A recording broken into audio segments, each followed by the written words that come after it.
అందరికీ నమస్కారం. నేను శిరీష. సిరివెన్నెల హోమ్ వరల్డ్‌కి స్వాగతం.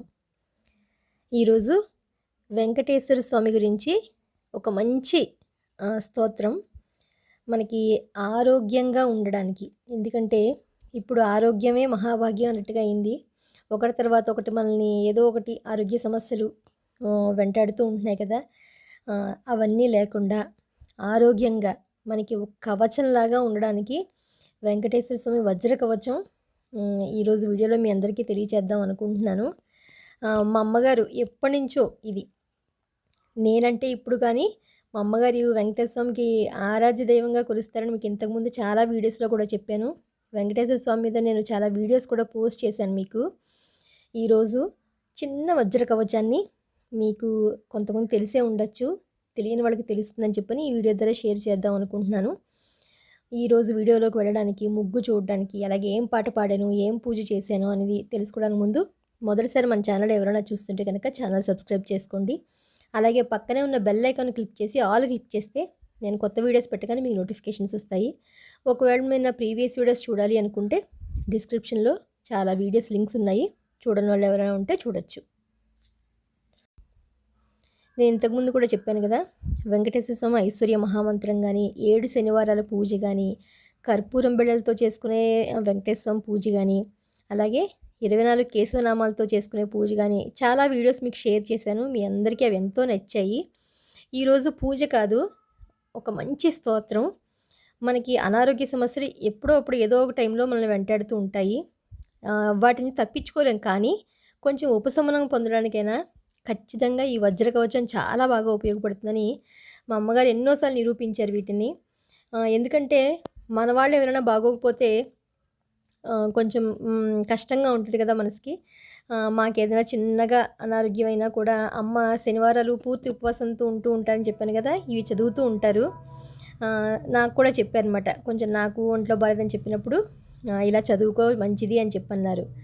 సరే, నాకు తెలిసిన మంచి విషయాన్ని మీ అందరికీ కూడా షేర్ చేయాలని చెప్పని మీకు ఈ వీడియో ద్వారా చెప్తున్నాను. మనకు ఒకవేళ ఏదైనా ఒంట్లో బాగోపోయినా, మన పిల్లలకు బాగోపోయినా, మనకి కావాల్సిన వాళ్ళకి ఎవరికైనా బాగోకపోయినా కూడా మనం చక్కగా చదువుకోవచ్చు దీన్ని. ఇది నిజంగా కవచంలా పనిచేస్తుంది. మనకు ఒకవేళ దీర్ఘకాలిక సమస్యలు కానీ ఏదైనా మనకి ఉంటూ ఉంటాయి కదా, వాటి నుంచి కూడా మనం కొంచెం సాంత్వన పొందడానికి ఈ వజ్ర కవచం చాలా బాగా ఉపయోగపడుతుంది.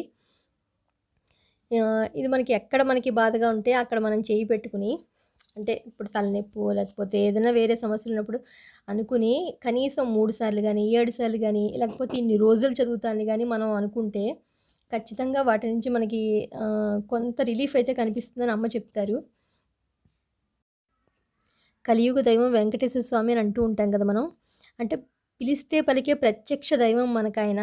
అందుకని శనివారాలు మనం నిష్టగా కనుక చేసుకుంటే ఖచ్చితంగా మనం నేను ఇంతకుముందు చెప్పినవి కూడా చాలామంది నాకు మెసేజెస్లో కూడా పెట్టారు. అక్క ఐశ్వర్య మహామంత్రం రాసాక ఇలా అయింది, శనివారాలు చేశాక అలా అయిందని చాలామంది పెడతారు. ఎప్పుడో అప్పుడు ఖచ్చితంగా మనకి స్వామి కరుణిస్తారని నమ్మకంతో మనం చెయ్యాలి అంటూ ఉంటారు మా అమ్మగారు. అలాగే ఈరోజు వజ్ర కవచాన్ని కూడా నేను పూజ చేసుకునేటప్పుడు మీకు చదివి వినిపిస్తాను. చదువుకోలేని వాళ్ళకి ఎవరికైనా ఉంటే అది ఉపయోగపడుతుందని అనుకుంటున్నాను. అలాగే ఈరోజు పెరట్లో పువ్వులు అవి కూడా చాలా బాగా పూసాయి. పొద్దున్నే పువ్వులను అలా చూసుకుంటే ఎంతో ప్రశాంతంగా అనిపిస్తుంది కదా.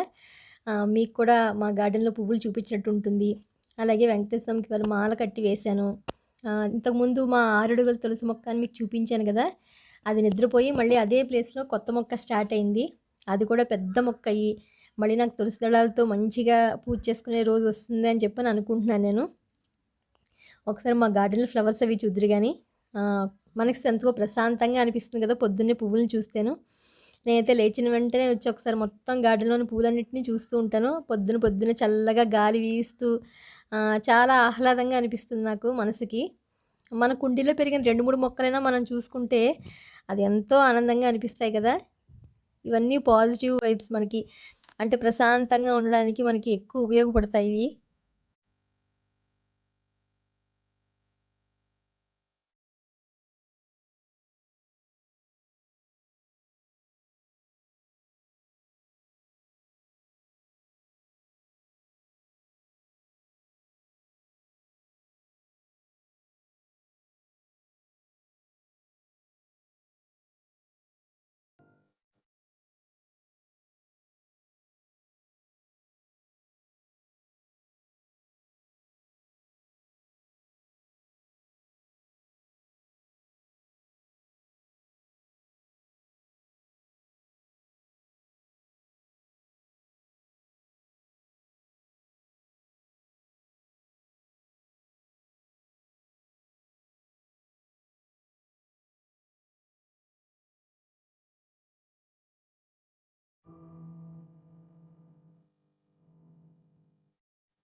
నేను పాట పాడిన తర్వాత లాస్ట్‌లో మీకు లిరిక్స్ కూడా పెడతాను. చాలామంది అడుగుతున్నారు. మాక్సిమం పెట్టడానికి ట్రై చేస్తాను. ఎప్పుడైనా మర్చిపోతాను గానీ, నిన్న కూడా పెట్టాను వీడియోలోను. చూడని వాళ్ళు ఎవరైనా ఉంటే ఒకసారి చూడండి. అలాగే తెల్ల పూలు బాగా పూసాయి కదా! వాటిల్ని గుచ్చి మా దేవుడి గది పైన వెంకటేశ్వర స్వామిదొకటుంది. మూర్తిది బ్రాస్‌ది. రాగిదనుకుంటా. దానికి ఒక మాల వేశాను. అలాగే మిగతావేంటంటే చిన్న వెంకటేశ్వర స్వామి మనకి ఫోటో ఉంటుంది కదా! దానికి కూడా వేశాను. సో, వీడియోలోకెళ్ళి ఒకసారి చిన్నగా పూజది ఏం చేశాను అని చెప్పనేది వీడియోలోకి చూద్దాం మనం. ఏదో ఒక పువ్వుల మాల మామూలుగా అయితే తులసి దళాలతో చేస్తే ఇంకా మంచిది. చెప్పాను కదా! తులసి దళాలు ప్రస్తుతానికి కోటొక్కటే ఉంది కాబట్టని. అందుకనే ఏదో ఒక మాల కడదామని చెప్పని నేను అమ్మవారికి పెరట్లో పూసిన కనకాంబరాలును, జాజి పూలతో మాల కట్టి వేశాను కదా! ఆహ్, సరే స్వామివారికి తెల్ల పూలతో మాల వేద్దామని చెప్పని 2 దండలు గుచ్చి, పెద్ద దండేమో అత్తయ్య గారు కట్టారు మాల. చిన్నదేమో నేను గుచ్చి వేద్దామని చెప్పని, ఎందుకంటే కొంచెం పూలే ఉన్నాయి. సో, చిన్న మాల కట్టి వేద్దామని చెప్పని. పువ్వులన్నిట్లోనూ నాకు అన్ని పువ్వులు కోసే బుద్ధవ్వదు. కొన్ని చెట్లకుంటే అందంగా అనిపిస్తుందని చెప్పని నేను ఒక్కొక్కటి మ్యాక్సిమం ఫోటోకి సరిపడా మాత్రమే కోస్తాను. అన్నీ కోసేసి పువ్వులతో నింపడం కన్నా కొన్ని చెట్లకుంటే బావుంటుంది కదా అని చెప్పని నేనైతే కొన్ని మాత్రమే కోస్తూ ఉంటాను పువ్వులు. సో, దండైతే గుచ్చడం జరిగింది. చక్కగా వెంకటేశ్వర స్వామికి పువ్వుల మాలతోటి అందంగా అలంకరించి పువ్వులు అసలు పెద్ద పెద్ద రేడియో మందారాలు కదా! ఈ 2 రోజుల వరకు అసలు వాడనే వాడవవి. ఈరోజు పెట్టింది ఎలా ఉందో రేపొద్దున కూడా పువ్వు అలాగే ఉంటుంది. వడలనే వదలదసల. ఇందులో చాలా రంగులు వేశాను గానీ కొంచెం మళ్ళీ నాటుకుని పువ్వులు రావడానికి కొంచెం టైం పడుతోంది. ఇప్పుడు వర్షాలయ్యాయి కదా! అందుకని పువ్వులవి బాగా వస్తున్నాయి. ప్రతి శనివారం మనం వెంకటేశ్వర స్వామికి మామూలుగా అంటే చేసుకుంటే చక్కగా ప్రతి శనివారం ఏదైనా వెంకటేశ్వర స్వామి శనివార వ్రతం అలా చేసుకోవచ్చు. లేని వాళ్ళు చక్కగా మనం కనీసం ఈ వజ్రకవచం చదువుకున్నా కూడా చాలా మంచిది. లేకపోతే గోవిందనామాలు చదువుకున్నా చాలా మంచిది. మనం ఏదైతే వెంకటేశ్వర స్వామికి సంబంధించిన ఉన్నాయి స్తోత్రాలు అవి చదువుకున్నా స్వామి తప్పకుండా మనకు అనుగ్రహం కలుగుతుంది. అంటే మనకేదన్నా కోరికలున్నో తీరడానికి అది ఖచ్చితంగా ఉంటుంది. నేను నెక్స్ట్ వీడియోస్‌లో అమ్మని అడిగి ఎలా ముడుపు కట్టాలనేది కూడా ఒక వీడియో తప్పకుండా షేర్ చేస్తాను. ఎందుకంటే నాకు ఐడియా లేదు. చాలామంది అడిగారు నన్ను. అమ్మని అడిగి నేను వీడియో ఎప్పుడైనా షేర్ చేస్తాను. అలాగే ప్రతి శనివారం కూడా వెంకటేశ్వర స్వామికి నువ్వుల నూనెతోటి 7 ఒత్తులు కలిపి ఒక ఒత్తి కింద చేసి దీపారాధన చేస్తే చాలా మంచిది. నేను మట్టి ప్రమిదలో చేస్తాను. ఎందుకంటే మట్టి ప్రమిదలో చేస్తే ఇంకా మంచిదని చెప్పని. మామూలుగా మన వెంకటేశ్వర దీపారాధన ఎప్పుడు మట్టి మూకుల్లో చేస్తూ ఉంటాం కదా! శనివారం మాత్రం నేను ఇలా 2 ప్రమిదలను పెట్టి నువ్వుల నూనె పోసి 7 ఒత్తులు కలిపింది వేసి దీపారాధన చేస్తాను. శుక్రవారం మీకు తెలిసిందే కదా! పంచదీపారాధన అని. ఏ రోజుది ఆ రోజు మనం ప్రత్యేకించి చేస్తే బాగున్నట్టు అనిపిస్తుందని చెప్పని మీకు నేను మళ్ళీ ఒకసారి గుర్తు చేస్తున్నాను అంతే. దీపారాధన అది చేసి మామూలుగా పంచోపచార పూజే. ఇదేం పెద్ద మనం వేరే వ్రతంలాగాను విడిగా పెట్టి చేయాల్సింది ఏమీ లేదు. సింపుల్గా చేసుకునే పూజే. చదువుకోవడం మాత్రం ఒకటి ఉందంతే దీనికి. మిగతాదంతా దీపారాధన, పూజ, హారతి, నైవేద్యం అంతే. ఇది మనకు తెలిసిందే కదా! పంచోపచార పూజ, షోడశోపచార పూజ కూడా నేను ఎలా చేయాలని ఇంతకుముందు వీడియోస్లో చెప్పాను కదా మీకు. చక్కగా దీపారాధన చేసిన తర్వాత అగరబత్తి చూపించిన తర్వాత మనం దీపానికి బొట్టు పెట్టి అక్షింతలు వేసి కొంచెం పువ్వులు పెట్టి 2-3 పువ్వులు పెట్టి దీపానికి చక్కగా నమస్కరించుకోవాలి మనం. గోడకి ఎలాగో వెంకటేశ్వర స్వామి నామం ఉంటుంది కదా మనకి ఎప్పుడూను. దానికి కూడా చక్కగా నమస్కారం చేసుకోవచ్చు మనం. ఇప్పుడు నేను వజ్ర కవచం, వెంకటేశ్వర స్వామి వజ్ర కవచం. ఇది మన ఆరోగ్యాన్ని వజ్రంలా కాపాడుతుంది. అంటే మనకు కవచంలా ఉంటుంది. ఎటువంటి అనారోగ్యాలు దరిచేరకుండా మనం ఎప్పుడూ ఆరోగ్యంగా ఉండడానికి ప్రతిరోజు చదువుకునే ఒక చిన్న శ్లోకం 5 శ్లోకాలు ఉంటాయి అంతే. ఇది చాలా చిన్నది. ఒక్కసారి మీకు నేను వినిపిస్తాను. ఇంకా చదువుకోవాలంటే ఆ బుక్లో మంగళశాసనం ఉంది, లేకపోతే గోవిందనామాలు ఉన్నాయి. అవన్నీ చక్కగా చదువుకోవచ్చు మనం. మామూలుగా ఇప్పుడు ఒకసారి వెంకటేశ్వర స్వామి వజ్ర కవచం మీకు వినిపిస్తాను. నారాయణ పరబ్రహ్మ సర్వకారణ కారణం ప్రపద్యే వెంకటేశాఖ్యం తదేవ కవచం మమ. సహస్రశీర్షా పురుషో వెంకటేశ శిరోవతు ప్రాణేశః ప్రాణనిలయః ప్రాణం రక్షతు మే హరిః. ఆకాశరాట్ సుతానాథ ఆత్మానం మే సదావతు దేవదేవోత్తమః పాయ దేహం మే వెంకటేశ్వరః. సర్వత్ర సర్వకార్యేషు మంగాం బాజానిధీశ్వరః పాలయేన్ మామకం కర్మ సాఫల్యం నః ప్రయచ్చతు. యః ఏతత్ వజ్రకవచమభేద్యం వెంకటేశ్వరః సాయం ప్రాతః పఠేన్నిత్యం మృత్యుతరతి నిర్భయః.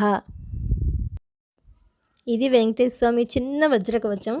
ప్రతిరోజు ఉదయం సాయంత్రం చదువుకుంటే ఇంకా మంచిది. లేకపోతే ఉదయం ఒకసారి చదువుకున్నా 3 సార్లు చదువుకున్నా చాలా మంచిది. ఆ తర్వాత మనకి ఏది ఉంటే నైవేద్యం అది పెట్టి చక్కగా స్వామికి హారతి ఇవ్వడమే. ఒక చిన్న వెంకటేశ్వర స్వామి హారతి మీద పాట. శరణు శరణు సురేంద్ర సన్నుత శరణు శ్రీ సతి వల్లభా శరణు రాక్షస గర్వ సంహర శరణు వెంకటనాయక శరణు శరణు.